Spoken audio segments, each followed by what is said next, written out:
Құрметті комиссия мүшелері, қадірлі әріптестер, комиссия қарауына Конституцияның 18 бабына қатысты бірқатар ұсыныстар келіп түсті.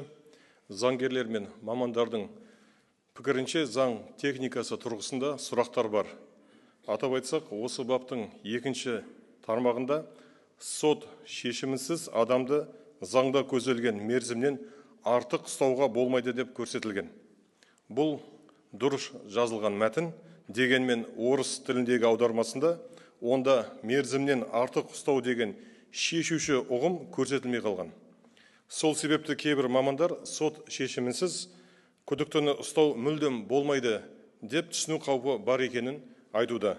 Яғни қалыптасқан сот тергеу тәжірибесі қиындыққа тірелуі мүмкін деген пікірлер бар.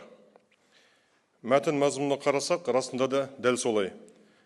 Кісі өлтіру, басқа да қоғамға қауіпті қылмыстар кідірісті көтермейтіні айдан анық. Қылмысты тоқтату, осы мақсатта күдіктіні ұстау, оны дереу оқшаулау құқық қорғау қызметінің ең негізгі міндеттерінің бірі болып танылады. Тек осыдан кейін ғана оны күзетпен ұстау туралы шешімді сот қабылдайды. Бұл дүниежүзілік практика.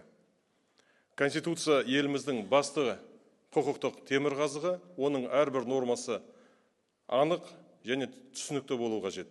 Және керісінше екі ұшты болмауы тиіс. Сондықтан да талқылаудағы осы норманы заң техникасы тұрғысынан қайта қарап нақтылауды ұсынамын.